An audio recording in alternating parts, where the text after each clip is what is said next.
A'udhu billahi minashaitani rajim. Bismillahirrahmanirrahim. Napenda kushukuru wale ndugu zangu ambao wamekuwa wakinifuatilia kila kona ya dunia. Nasema asanteni kwa kuwa umekuwa sababu ya mimi kuendelea kutoa tiba na ukweli uliopo. Siku ya leo ningependa kuongelea sana, although sitaingia deep sana kwa sababu ni mambo mengi ambayo natakana kueleza.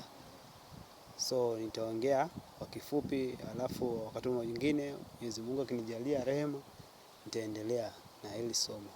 Somo la leo la kuhusu mizimu. Kwanza unatakana kujua mizimu ni nini, ama mizimu ni kina nani, ama imetengenezwa na nini. Mizimu ama ancestor spirits, hii ni roho za watu waliolala, waliotutangulia, mababu zetu, nyanya zetu, waliotutangulia, waliokufa. Mtu akishakufa, akishazikwa, historia yake huwa haiishi, lakini huwa anaendelea kuishi, lakini ataishi kiroho, sio kimwili. Sasa wao ndio huitwa mizimu, sio majini, sio mashetani. Mizimu ni nyanya zetu, ni babu zetu waliotutangulia mbele za haki. Hiyo ndio mizimu. Na hii mizimu ina faida sana kwa sisi haswa ambao tumezaliwa katika nchi ya Kiafrika ama katika bara la Kiafrika. Sisi tangia awali, enzi za mababu zetu, ni watu ambao walikuwa wanaabudu mizimu. Walikuwa wakipatwa na jambo lao, shida, wanatangulia kwa mizimu. Hiyo ndio ilikuwa inatumika kama miungu yao.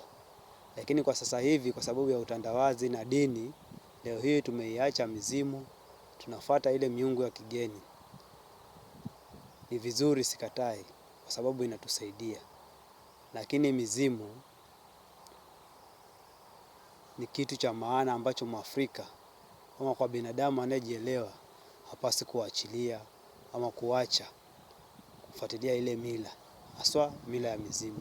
Sababu mizimu ndio njia pekee ya mwanadamu kufanikiwa na kuishi katika ile miaka ambayo Mwenyezi Mungu amemkusudia. Sababu mizimu, wale roho, zile roho ambazo za mababu zetu huwa zinasikia.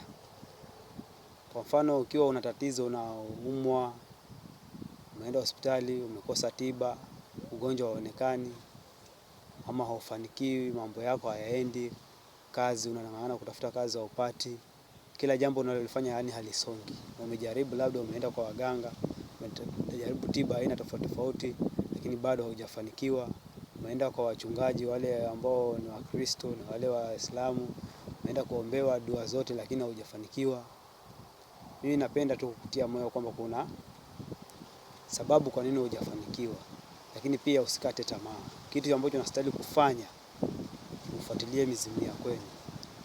Ufuatilie kwanza historia ya watu, mababu zenu walikuwa wanahitaji nini, walikuwa wanapendelea sana kufanya nini. So utatafuta ukweli kuhusu mababu zenu waliotangulia, walikuwa wanapendelea nini, vinywaji gani wenye walikuwa wanapenda. Alafu cha kufuata, unatakana ufike kwenye makaburi yao na kile kitu ambacho ulikuwa wanahitaji. Fika hapo kwenye makaburi, wapatie kile kitu walikuwa wanahitaji, alafu omba dua yako kupitia kwa mababu zako. Nina imani kabisa mambo yanafunguka, kwa sababu mizimu ndio imebeba hatima ya maisha ya koo fulani. Ndio imebeba utajiri, ndio imebeba umaskini, ndio imebeba ulinzi, kila kitu kimebebwa na mizimu. Haya mambo mengine na dini zingine za Kiafrika, pagani, Islamu, Wakristo, kama mimi ni Muislamu, pia awali nishaikuwa Mkristo, zote hizo nazijua. Lakini kwa kuwa mwanzo sikuwa na ule ufahamu, kwa sababu nilikuwa sina ule uwezo na jicho langu la tatu lilikuwa halijafunguka. Lakini kwa sasa hivi, kwa kuwa natumia na nguvu na uwezo wa jicho la tatu, ninaona tofauti na mwanadamu wa kawaida. Nimekuja kujua na kugundua kwamba mizimu ndio iliyobeba baraka za mwanadamu, ndio iliyobeba baraka zangu. Nikitaka kufanikiwa sasa hivi, nikihitaji kitu chochote, nikapiga goti kwa mizimu ya kwetu, basi mambo yangu yanaenda. Na sio kwamba siamini kuwa kuna Mwenyezi Mungu, ninaamini kwamba Mwenyezi Mungu yupo, Allah Taala. Na ndio maana ukifuatilia historia mpaka za kina Daud, kina Falme Daud, wote kina Abrahamu, wale watu ambao wamebaki kwenye koo zao mpaka sasa hivi bado wanaenda wakikumbuka wale ancestors zao na kuwaabudu pia na kuomba yale ambao mahitaji yao ambao wanataji na mambo yanakwenda vizuri. Ukiangalia mpaka kwa Yesu, wale wa Kristo huwa kuna muda wanasherekea. Wale Israeli wenyewe huwa wanaenda kwenye kaburi la Yesu kukumbuka, kulia, na mambo yao huwa yanaenda. So ndugu yangu, mimi nataka kukupa moyo kwamba una nafasi ya mafanikio. Na nafasi ya mafanikio ipo mikononi mwako. Iko kivipi? Iwapo kama utafuatilia mizimu ya kwenu kwa ufasaha zaidi, basi mambo yako yataenda vizuri. Hiyo ndio njia pekee na ya mwisho ambayo inaweza fanya maisha yako yakabadilika na ukawa katika maisha ambayo unayakusudia, ambayo unatarajia kuwepo. Mizimu ya kwenu. Kuna mambo mengi nitaongelea kwa sababu mizimu licha kuwa inaachilia baraka ama inakusaidia ufanikiwe, pia mizimu huachilia laana na nuksi. Kwa njia gani? Kama huifuatilii. Kwa mfano kwa sasa hivi, kwa kuwa umekuwa Muislamu, umekuwa Mkristo ama mpagani, umeachana na mizimu ya kwenu, mila za kwenu, sasa kwa njia ile mizimu huenuka na kuadhibu watu wao. So ukianza kuadhibu, ndugu yangu, dada yangu, kaka yangu, hapa duniani hakutakuwa na kitu chako hata kimoja. Hata uombewe vipi, hautawahi fanikiwa.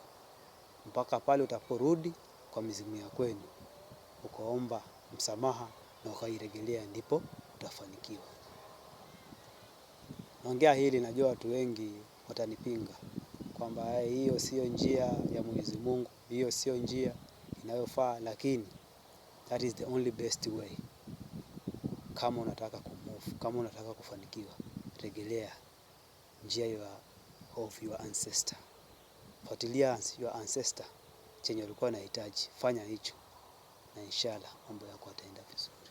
Tupatane katika awamu nyingine ambayo nitakuwa naeleza zaidi mizimu, faida zake zaidi na hasara zake, inshallah.